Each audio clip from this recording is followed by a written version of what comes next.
Well, happy Tuesday to everyone around the world who's tuning in tonight to Track Talk Live from Model Railroad Academy. This is Mr. Clickety and Mr. Clack, Doug Hodgson, and myself, Steve Doyle.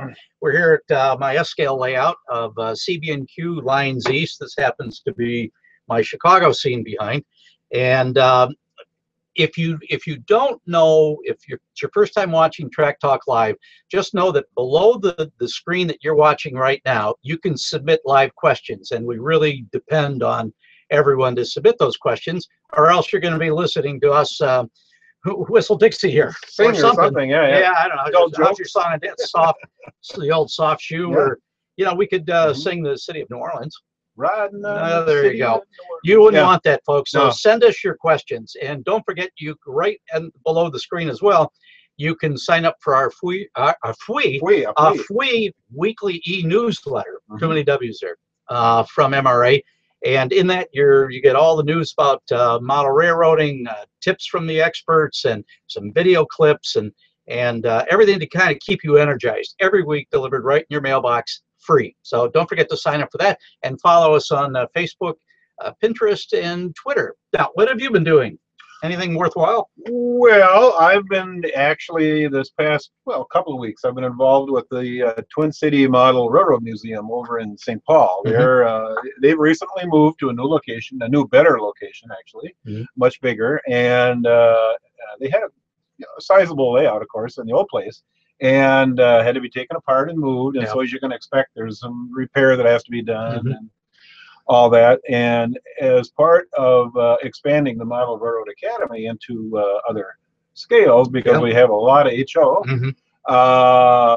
we're going to be doing some sessions on the O scale classes. Yeah. So that you can look forward to that coming up probably later this summer. Or early fall, perhaps. Hopefully, we're just in the kind of the negotiations with the museum of plotting out the projects and all that kind of thing. So hopefully soon, sometime this summer. Yeah, and we had a get together at the Pines and Prairies S-scale workshop, Ken Ziska's house, and saw some wheel sets and that Ben Truesdale was working on, and Michael J. Fox and Ted Larson, all testing cell phone speakers for use. And you know what, I got to say, those cell phone speakers work really well, and you can get them for next to nothing. I mean, they put out as good a sound as the more expensive ones you can, and not to knock soundtracks or any of the other manufacturers of speakers, but I'll tell you what, just like those little sugar cube speakers really put out a good sound. Well, these are actually what they call sugar cube, but they're actually supposed to be phone speakers anyway. But I put them in my SN3.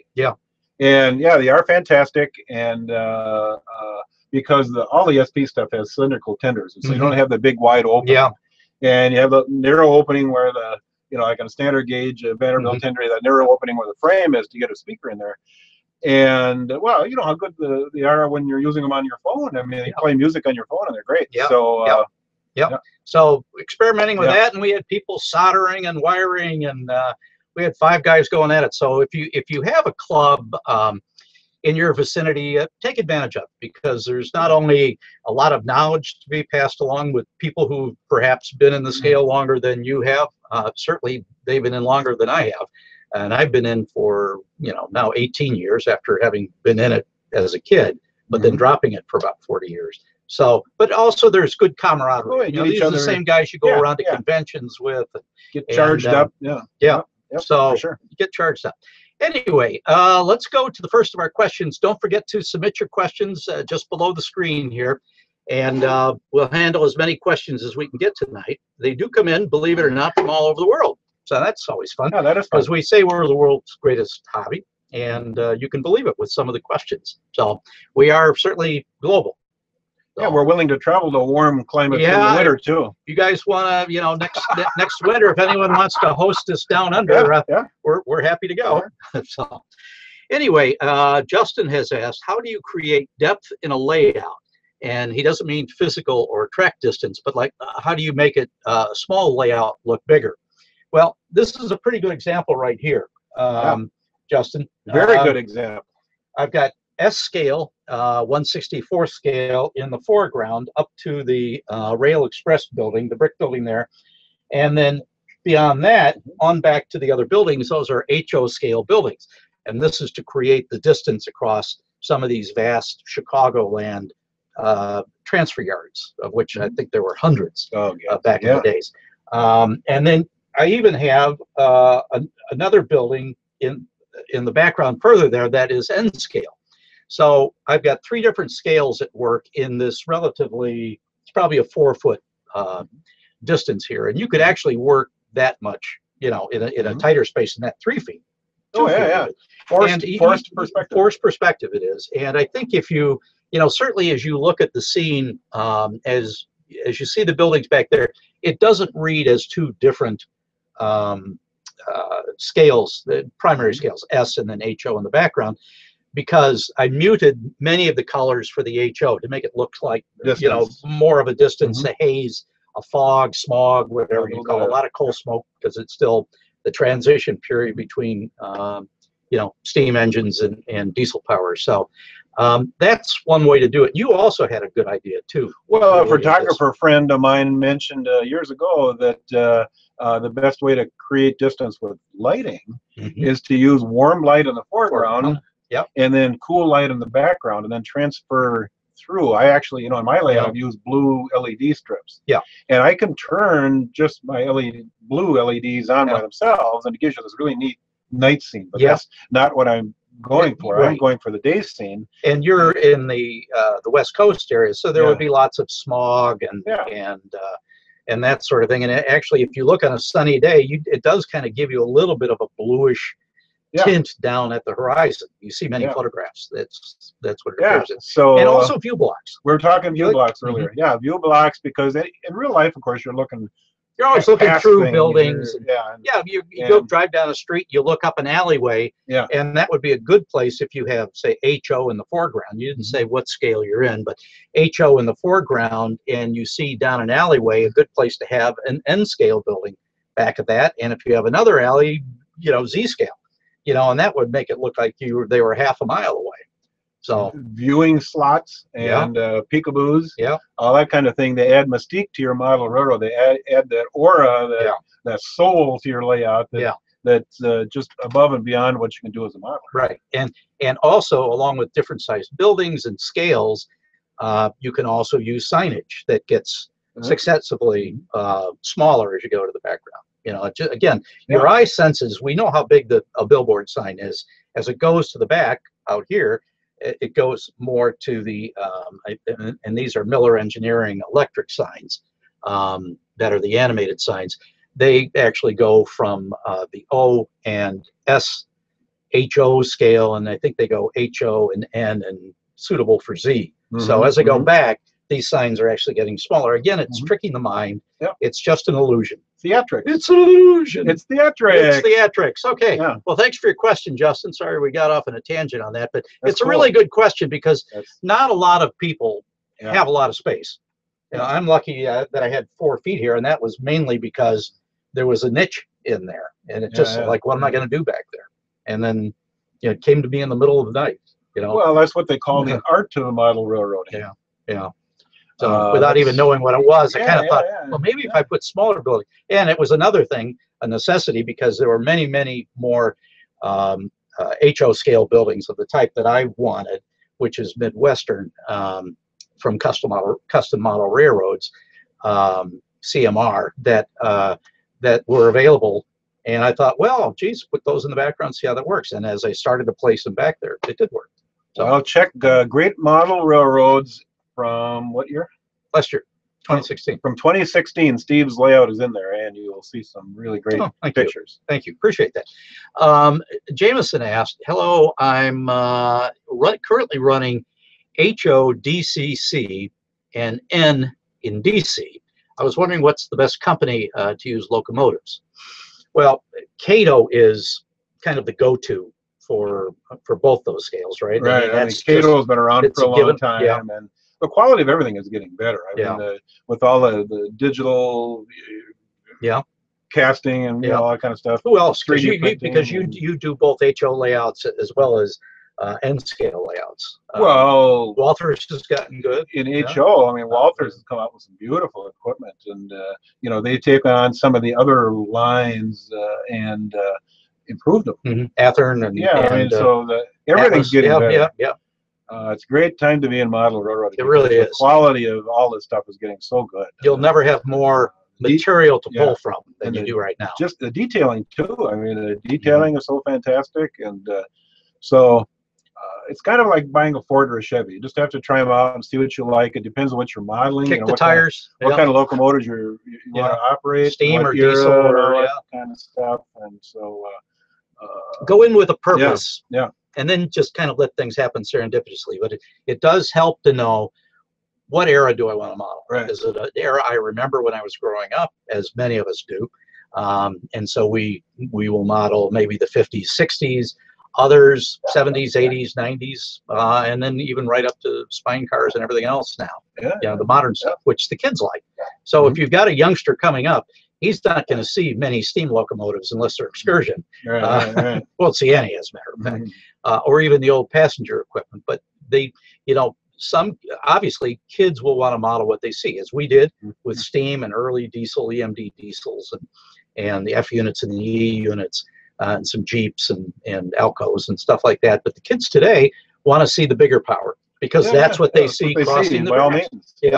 So, it depends on if you're doing it for yourself, if you want to be really selfish, or if you're doing it for a grandchild, or if you're involved with a Cub Scout, Boy Scout troop to get them enthused, or just do what you want. Remember, it's your railroad.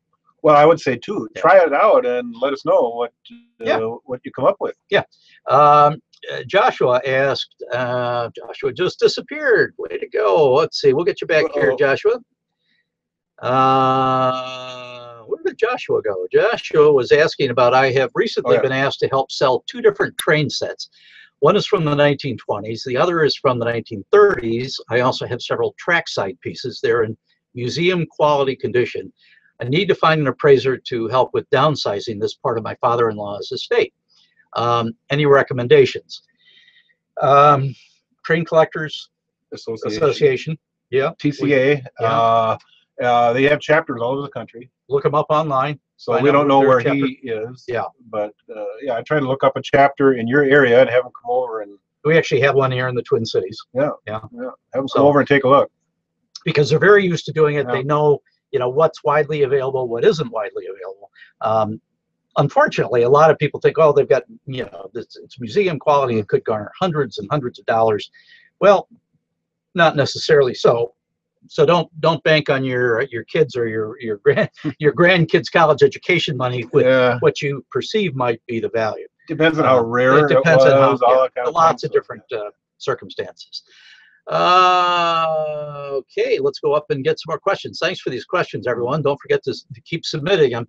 Harris asked, I started my layout a bit backwards, I think. I built the tabletop, added track, all the fun stuff. But now I need to build the frame for my 4x8 surface, and I'm not sure if I want it standing height, waist, or low profile. What's your general preference for table height and why? My yard is 42, and that was somewhat deliberate because I want to be able to reach in and, when I'm switching, and put a pick in between the couplers. And if I can't reach to the back, I've got, actually railroad step stools that I can reach to the back. The higher it is, the more you're going to have to get a ladder. On that side of the layout, because it's shallower, the suburban scene, it's about 48 to 49 inches. How high have you gone with some of the ones you've done? Well, I've gone higher, but it really does depend on the access, like you say, and how tall the modular is. Because an old adage is what?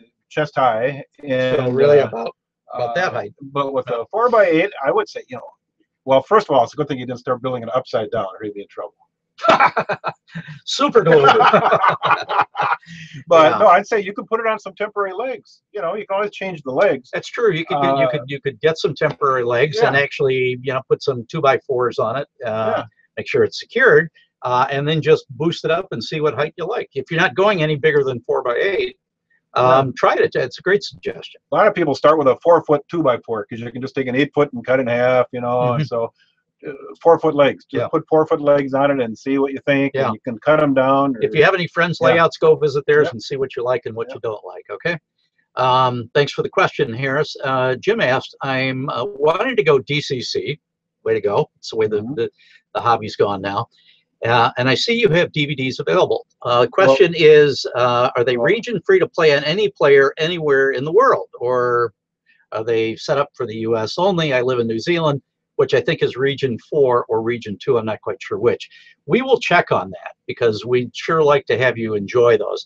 My thought is they probably are set up to run on multi-region, but we will find an answer for you. And if you will send either one of us an email to remind us, perfect. Doug at Model Railroad Academy, all one word, modelrailroadacademy.com, or Steve at modelrailroadacademy.com. We will get the answer for you because we're glad you're watching, you're looking in from New Zealand. There's a lot of fine modelers down there, especially narrow gaugers. So another place I want to visit. I'm going to be actually down pretty close to New Zealand. I'm going to Guadalcanal in August on a U.S. Marines trip. So Semper Fi to all you guys out there, and we'll wave hello to New Zealand a little bit over the horizon. So in the Solomon Islands. So thanks for watching. Appreciate that. Ken has asked, what gauge and size layout is good for a beginner? NHO size, he asks, is 4x8. Well, I mean, I know you had a preference because you started out with American Flyer and then moved to HO for a long time. Well, HO was the, it was really booming then, and it was the most, you could get the most equipment. And HO is probably a good compromise in a lot of ways. I mean, it's not too big, it's not too small. You can use sectional track. There's a lot of sectional track products available for HO.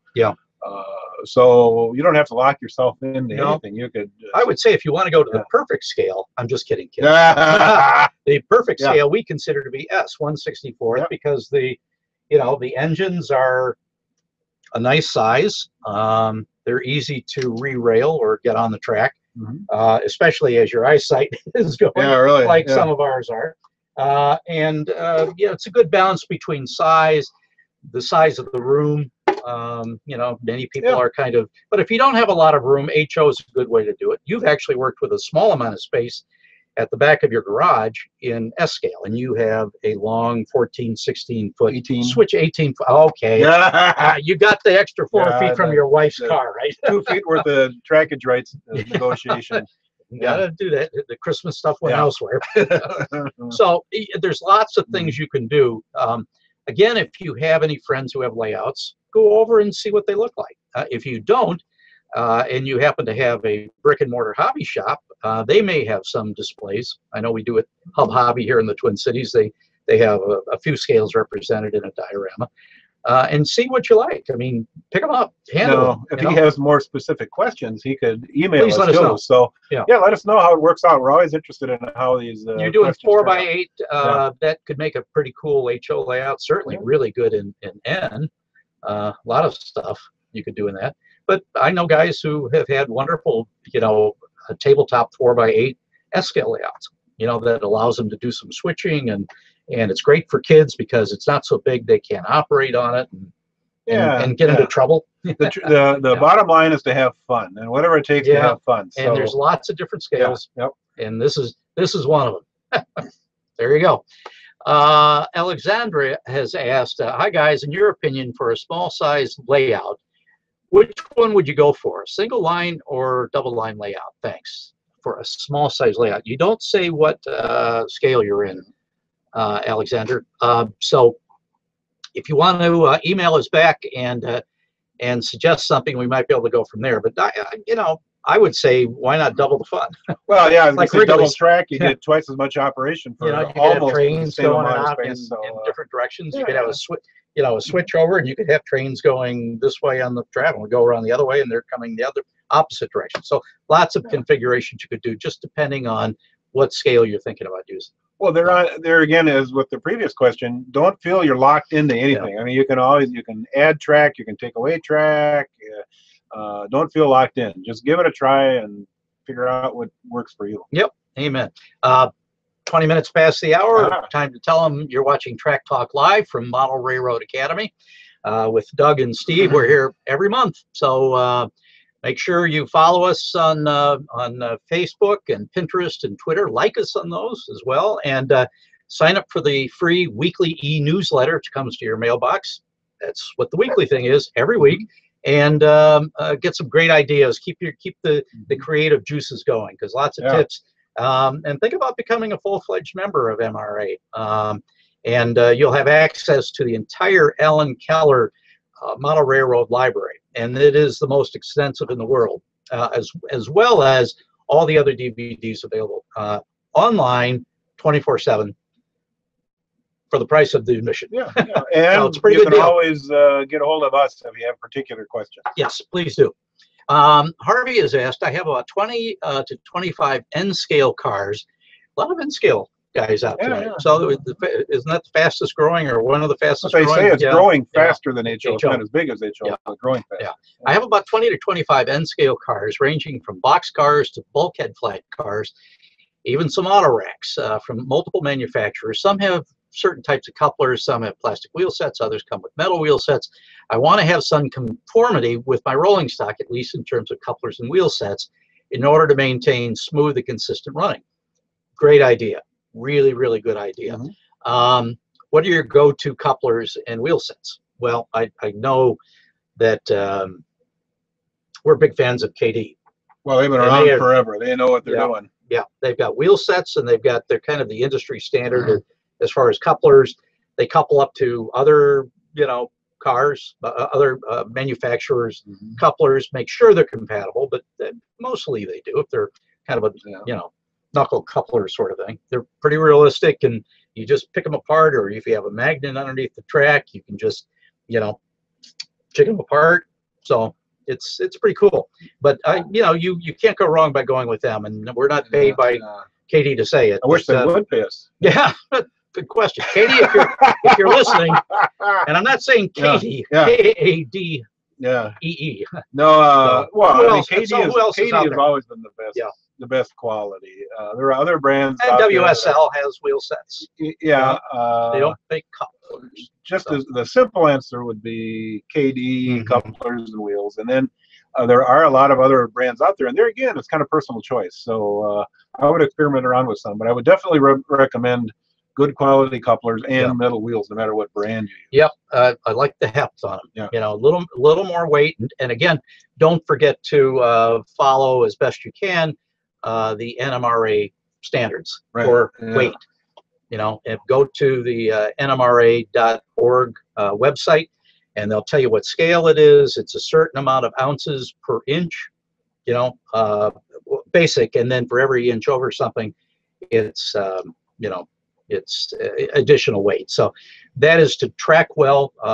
We happen to like to add more weight than necessary. If you're running a big string of cars, it's maybe not a good idea unless you're triple heading or depends on your grades. Yeah, it depends on the grades. If you're all flat, two cars or two engines could probably do it if you've added a lot of weight to it. But they seem to track better the heavier they are. Yep.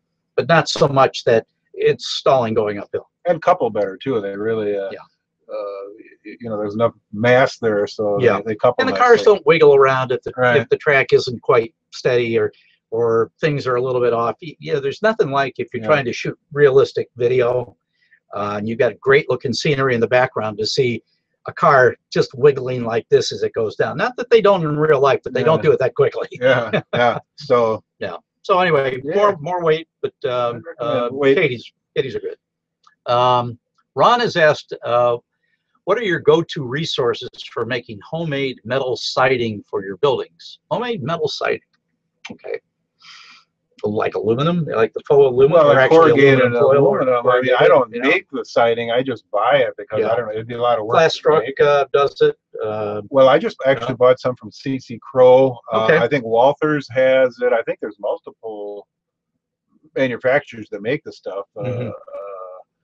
Okay. So I was thinking styrene or Glassstruck, and then just hit it with a flat color like a gray and then make it whatever color you want. Was he actually It talking about actually making, rosts up. But if you're making talking the about siding, the real metal side, well, yeah. I'm not sure. I mean, rather than make it, I mean, people in the old days they like take a comb, you know, Yeah. but you know, to me, what the heck, just buy the stuff at scale thickness, and you could just Google scale metal siding. But CC Crow, remember last week we were talking about Venetian blinds. I actually bought some scale Venetian blinds for my buildings, and CC Crow has just a phenomenal amount of neat detail stuff.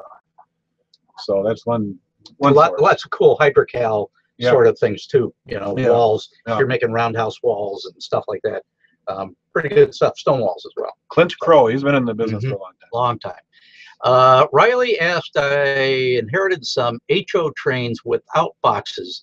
What would be the best way to store them safely?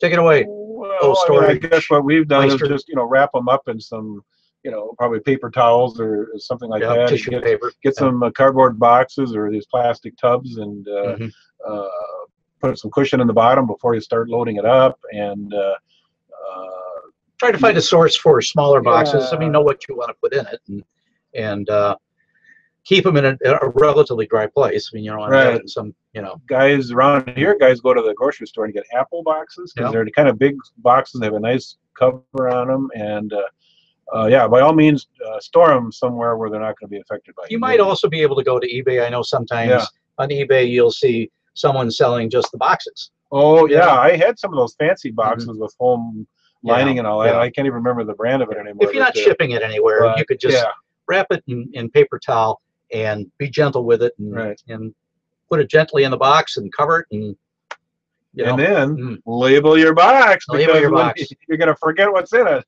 Amen to that. Ask how he knows. Dick has asked, I'm rebuilding my layout, and in order to maximize layout space, I have some walk aisles at 24 inches. Excuse me. I'm 180 pounds, so I can move within 24 inches. Okay. I realize that if I ever have some porkers, I love it, porkers, checking out the layout like a tour, or if you're a member of a club, they might have a slight problem. What's the narrowest you have seen for access aisles? I think the narrowest I get is about 30 inches. And mine is built to occasionally have, you know, operations, although I haven't done it here. But certainly when we have club meetings over here, we'll have guys, 7, 8, 9, 10 guys, and you don't want to have to be jamming each other as they, you know, you go through the narrowest part. So 36 is pretty nice if you can arrange it.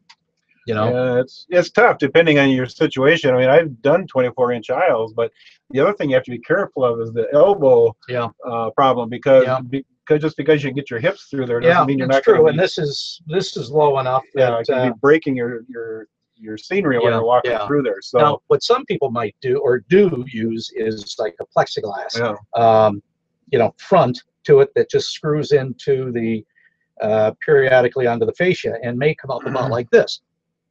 It's good in two ways. If you have young kids over here and they're standing on step stools, they can't reach up over and move the trains.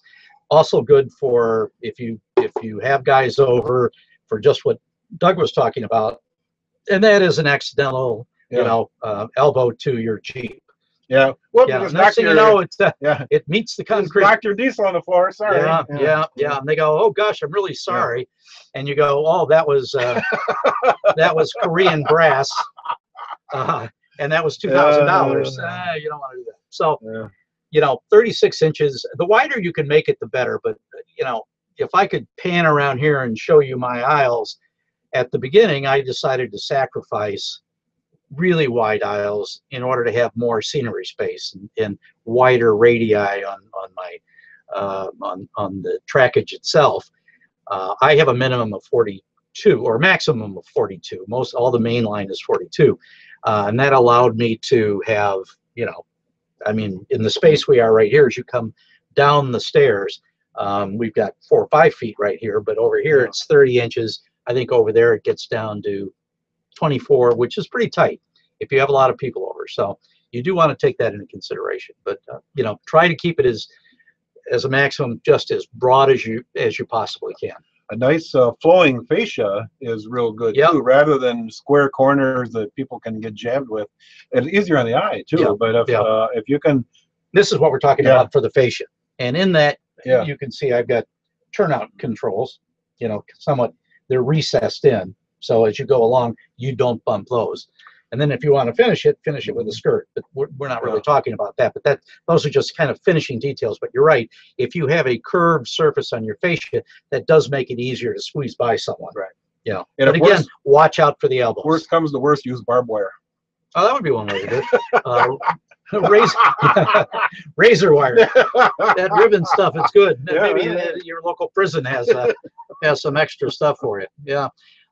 Phil says, I'm trying to expand my modeling skills and I'm adding details to an NS GP40, Norfolk Southern, and a GP38-2. I'd like to add rooftop AC units to both, and I see that Details West and Shapeways both offer them. I was wondering if anyone has experience with them and have a recommendation on which to go with. I'd love to hear it. Shapeways makes some awfully good stuff. I mean, they're done by people who really, who have really engineered the 3D stuff, and Shapeways is just so cool. I mean, it's turning this hobby upside down in a way, because it allows you to create what hasn't been mass produced. And then you share it. I mean, once you get it created, you can share it, which is pretty neat. And they make their cost back by selling it at a little bit of a markup from what it would be. But if it's not being made by anyone else, you have to kind of grab it or make it yourself. So the quality of the actual 3D printing is getting so much better. I mean, all of the Shapeways products are just keep improving because of the technology. So I would order a Shapeways, and I'm not familiar with that particular part, but I would try ordering it from Shapeways and see. Maybe get one from Details West and Shapeways and compare. Sure. But neat idea. Let's just make sure we haven't missed anyone here. Let's go up. Bob has asked, good evening. If you each had a 12 by 12 foot space in HO and were planning an operations layout, continuous running, what would be your must-haves? Mr. H.O. Guru. Well, 12 by 12, I actually, if that would be a space, 12 by 12 room, I would actually consider an around the wall layout. And because I like switching. Now, he mentioned an operation, so depending on actually what you want to do, I mean, you could certainly have a great short line operation in 12 by 12. That would be 24, 48 feet. So, so 60 feet to the mile, you're talking about 3/4 of a mile worth of main line if you just circle the room. Yeah, just circle the room. Just pretty doggone good. I do double track, and then have them so you switch over tracks and go in different directions, have meets and that sort of thing. That might almost be big enough to have a little island come off of that and put a roundhouse, if that's your era, or an industry servicing or something. Just add a little visual layout interest to it, so it's not just all around the wall, but allows you to go in and that's a scene you could walk around, which would give you a chance to super detail. I'm a big fan of shelf layouts. I love shelf layouts, and there's a lot of neat shelf layout ideas. I mean, you could do actually what's called a folded figure 8. You could do a double around with an over and under, and just gain even more trackage. In other words, have a bridge overpass on which one line goes.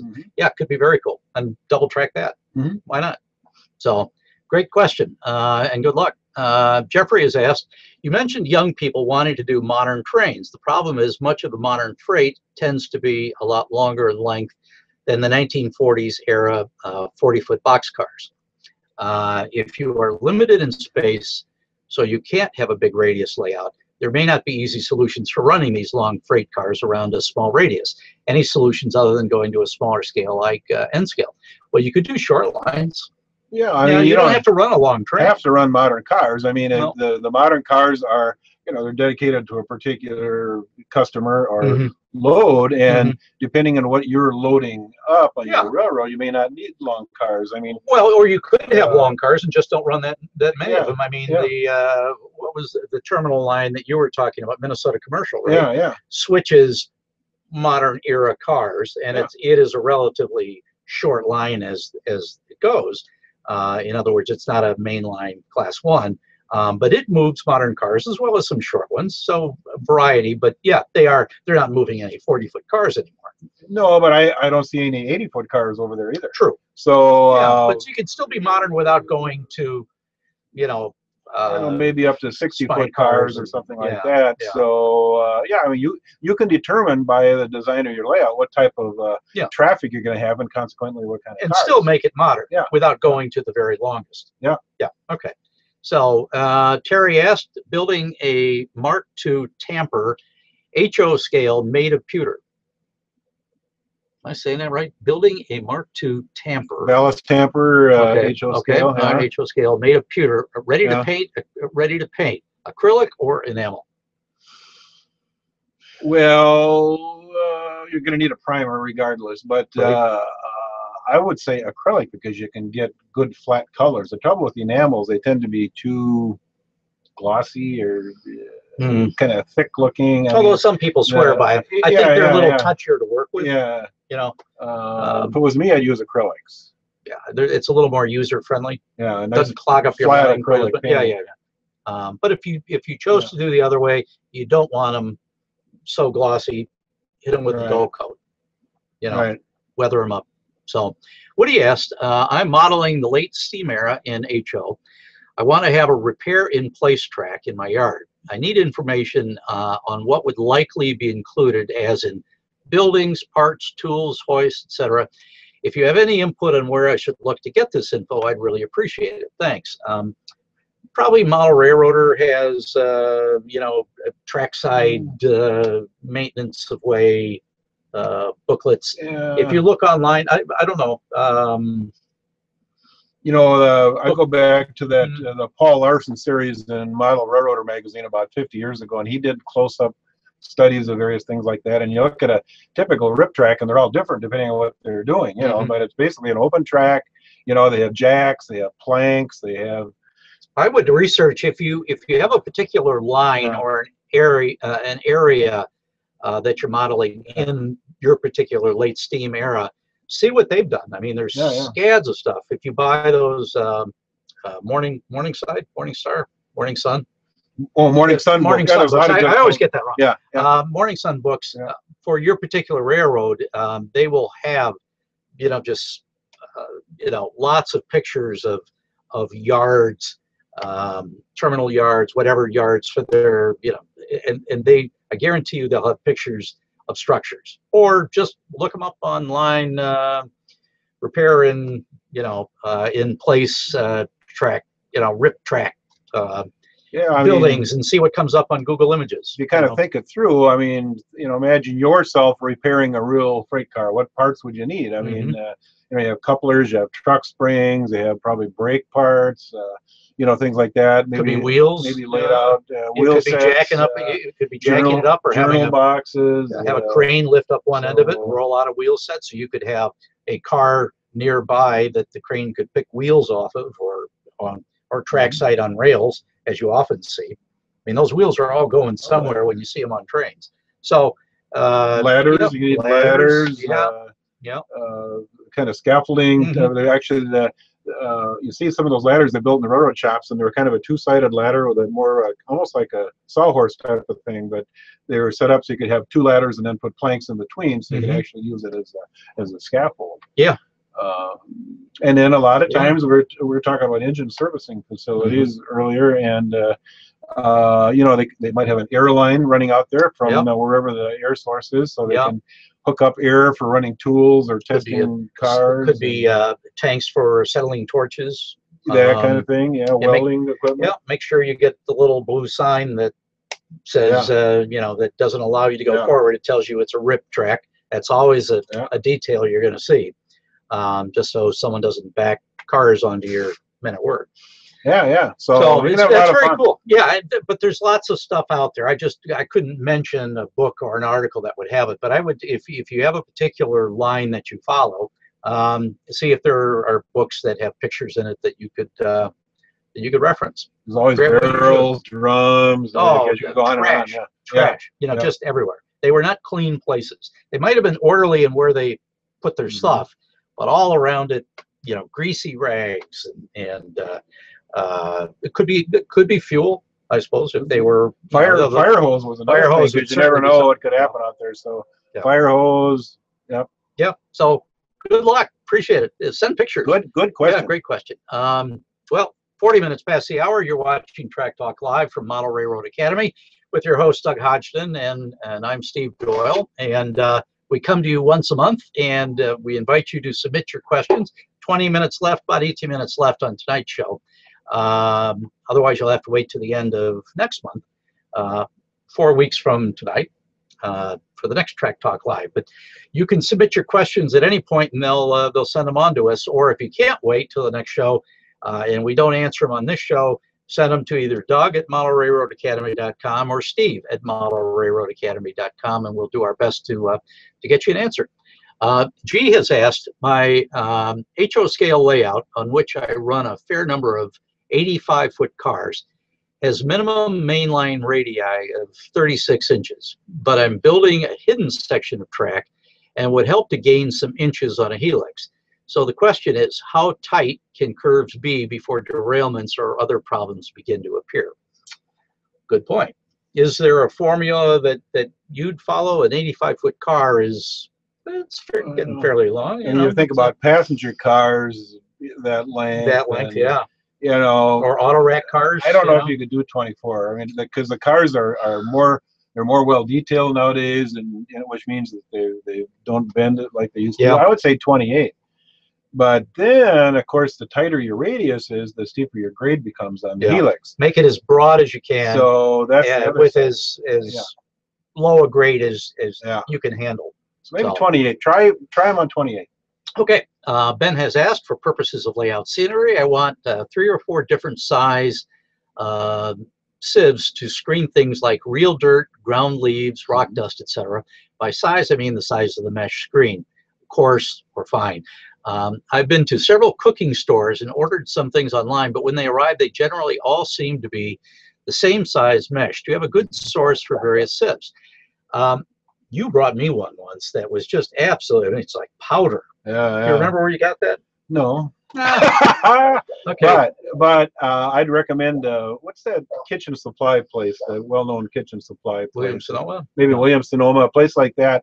Go in and actually look at them. Don't try to get them online. Yeah, because if you're having bad luck ordering them online, try to measure the smallest one you think you can find, and then they give you an idea of what the squares are when you get to, when you get to order online, just, check a grocery store. You never know what you might run into. But or hardware stores, or maybe one of the big box do-it-yourself stores. There are some out there, because you gave me one. Yeah, I know it's a lot finer than anything I would I got. I don't remember where I got it. It might have been an industrial surplus kind of place. Yeah. Can't remember. Yeah, and you do want to have different sizes for ballast. Oh yeah. If you're making your own ballast or collecting your own rock or leaves or ground clutter, that sort of thing. It's like he says, you don't want everything the same size. No, and dirt and mud come in different sizes. So good. Another good question. Great question. Thank you. I just want to make sure we haven't missed anything here, Dougie boy.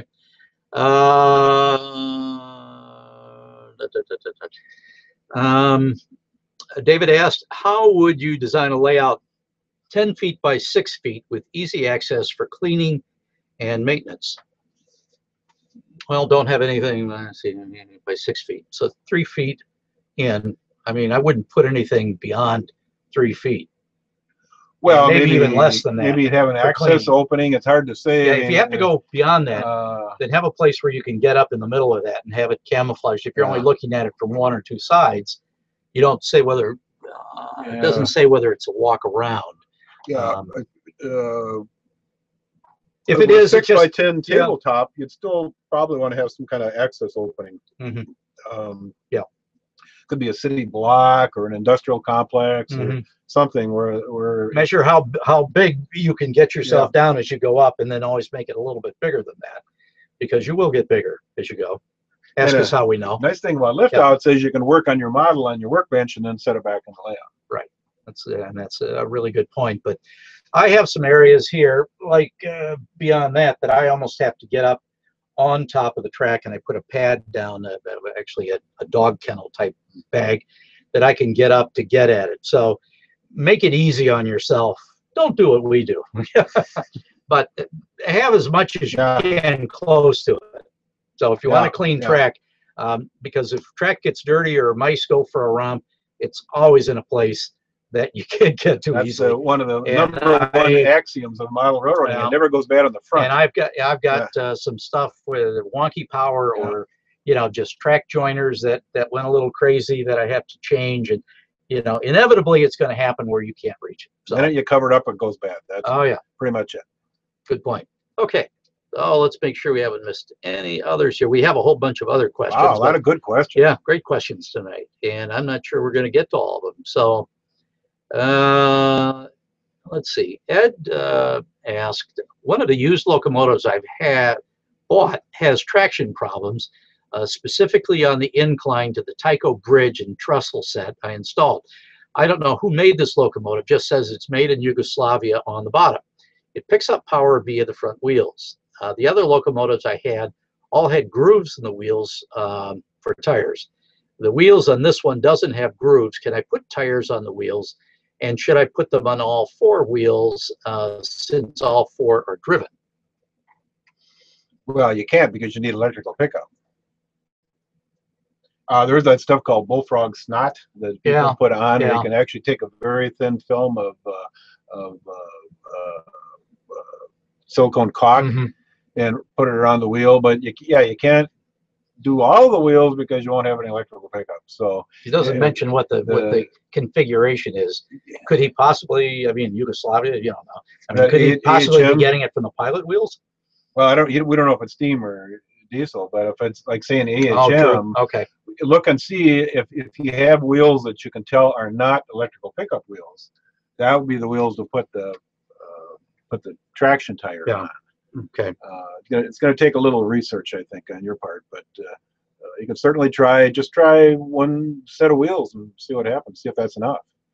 Okay. Jeremy asked, do you have any advice or suggestions regarding shelf-style wall anchoring with an HO layout? You have experience with that. I did that with not with an HO layout. I did it with my S layout, but I actually put a ledger board in first. Got it all leveled and perfect and everything, the full length, so I don't have to mess around. I knew it was level across the back. And then I set my bench work on top of that ledger board, and I used these. Explain the ledger board if he doesn't understand. I actually used a 1x4 flat against the wall. Yeah. Knowing 1 inch sticking out. Or 3/4 of an inch sticking out. Yep. Knowing that, leveling that whole thing out and knowing that my bench work was going to the bottom of my bench work was going to sit on there. And so I actually set it on there and then used these turn buttons that you used to use in the old days for holding storm windows in your house. So all I had to do was set it on that ledger board, twist the turn buttons, and of course the nice thing is you can take it back off while you're experimenting, but then all I had to do was level it out in the front because I knew the back was already level.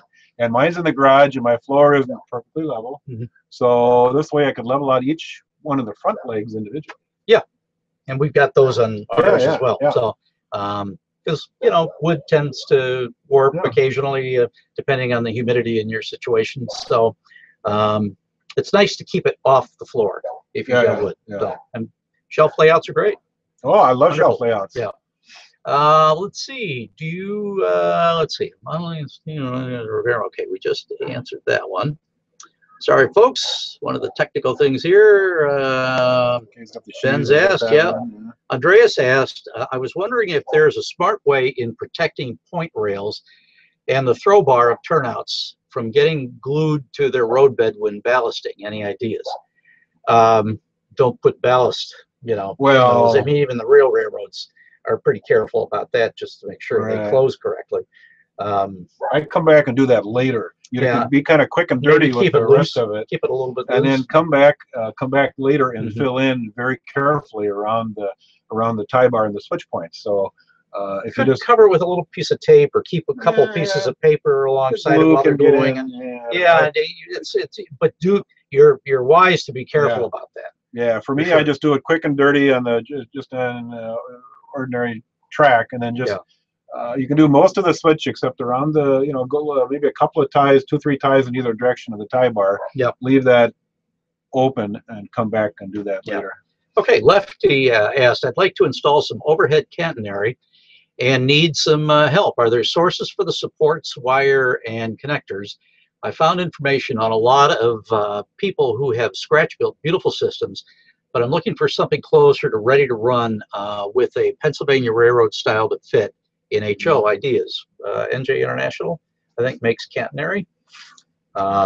There's some European stuff out there that like German stuff that I don't know how close you'd get to Pennsy, but now I'm doing a little kind of a dummy section of Pacific Electric on mine, and I actually had to scratch build mine out of brass. I had to make a jig and scratch build them. So they are available though, so don't there's a lot of too much trolley stuff out there, especially in HO, and I would try a Google search.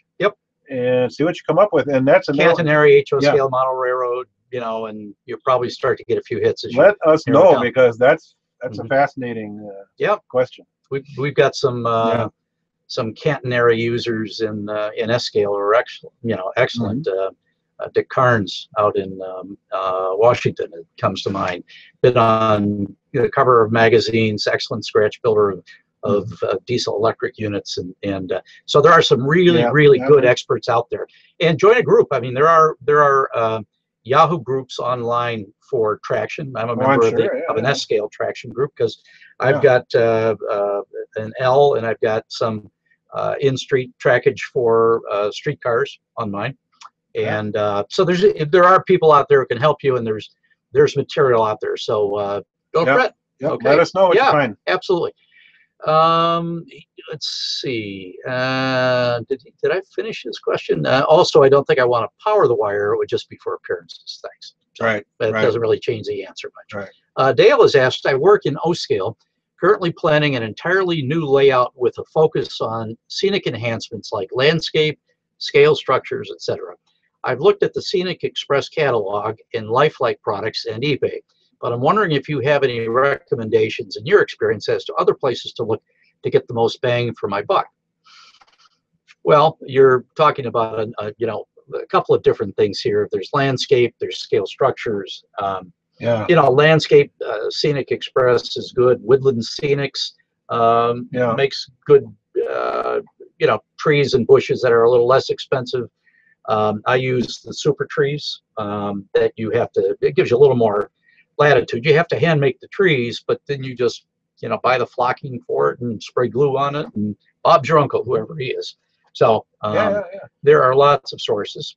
Your favorites are? Well, I was going to say that we don't know exactly what theme he's going for, but you look at what we have to do a lot in S scale is basically scratch build what we want, and that may be a possibility too. But O scale's got they have more stuff than we do in S, I think. The other thing is, going back to the other question, the fellow that used natural scenic products. You can every time I go on a railfan trip, I look at the gravel, and if I see something kind of interesting, I bring a jar home with me and the color, sift it out. So actually using some real California gravel on my my S scale California layout. Hard to argue that doesn't look the most real, right? Yeah. So. Bill's layout, the HO layout, Bill Briggs, we actually use real Montana rock and brought it back. So. Okay, Bob asked, is there any replacement for the old Permacene modeling compound? Used to be an easy to work scenery material that would hold trees with ease and could be built up around buildings, abutments, etc. As deep as needed without cracking. Well, Sculptamold. Sculptamold is probably the closest relative. We used to make paper mache ourselves in the olden days.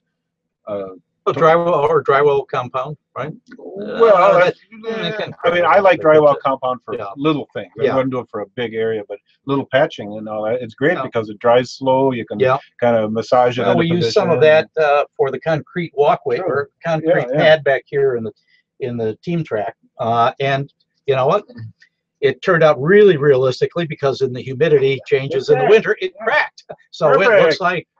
it looks like the real thing, just like real So, concrete. you know, that gauze compound, the Woodland Scenic sells it. Yeah, it's already impregnated with. Yeah, I mean, you can lay that out and get a lot of.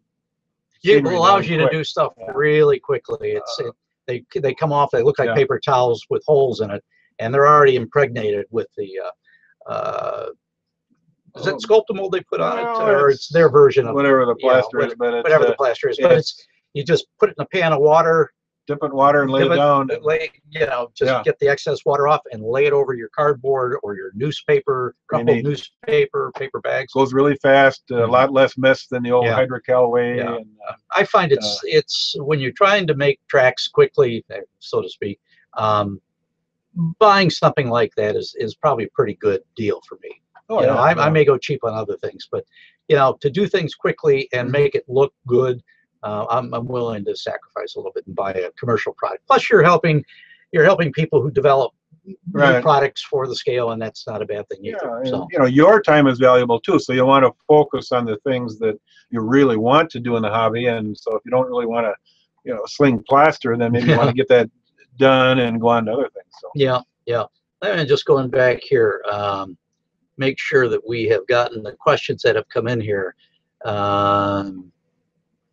Speak amongst yourselves, if you would. Just making sure, guys, in your opinion, the small size layout. This when I start whistling Dixie? Yeah, this is when you start doing it, folks, because we're nearing the top of the hour here. So we're just about out of time. I just want to make sure we...